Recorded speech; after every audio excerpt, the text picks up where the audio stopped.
Hey guys, just wanted to give you an update on the death of one of the youngest last surviving Tulsa Race Massacre, Van Ellis, who died at 102 on Monday while in hospice in Denver. Hughes Van Ellis, who was the youngest known survivor of the Tulsa Race Massacre and who spent his latter years pursuing justice for his family and other descendants of the attack on Black Wall Street, has died. He was 102. The World War II veteran and published author, who was affectionately called Uncle Red by his family and community, died Monday while in hospice in Denver, said his family's publicist, Mocha Ochoa.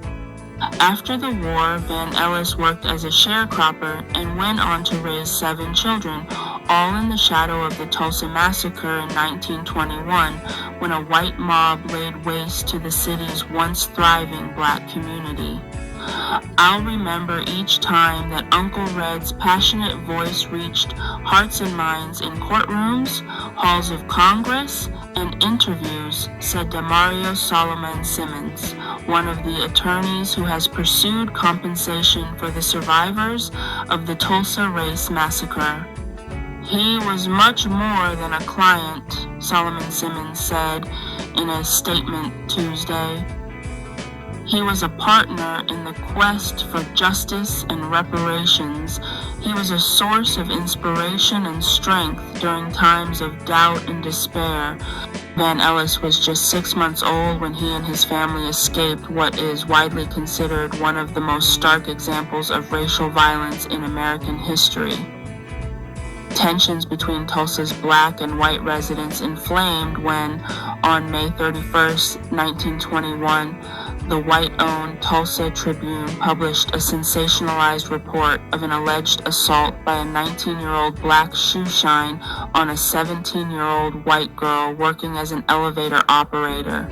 With the shoeshine under arrest, a Black militia gathered at a local jail to prevent a lynch mob from kidnapping and murdering him.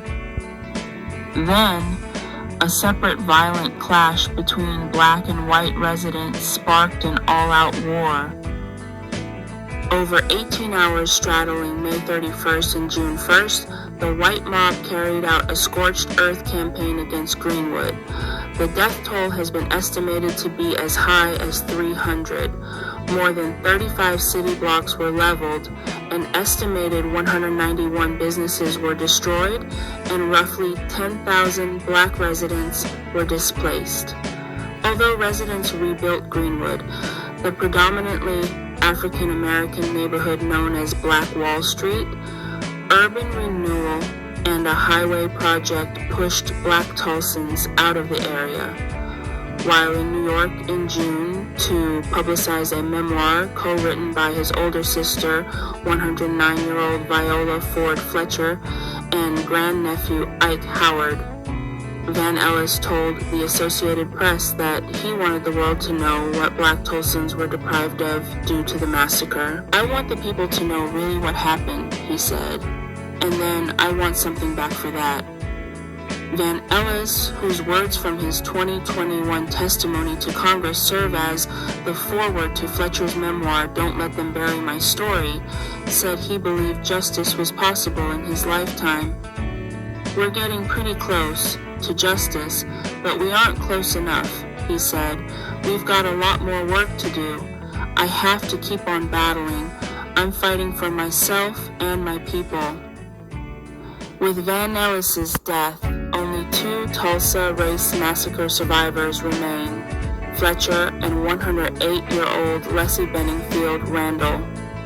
In August, Oklahoma's High Court agreed to consider the survivors' reparations lawsuit after a lower court judge dismissed the case in July. Ochoa, the family publicist, said Van Ellis is survived by a large family, including daughters Malay and Muriel Van Ellis, who were his 2 primary caregivers in Denver, but tributes to him also came from elected officials in Oklahoma. State Rep. Monroe Nichols of Tulsa called him a giant, whose name will continue to be known by generations of Tulsans. He leaves a legacy of patriotism and the unending pursuit of justice. said Nichols, who is also chair of Oklahoma Legislative. Thanks guys for watching. Please don't forget to subscribe. Hit the button where the subscribe button is and hit all to be updated on all of my videos.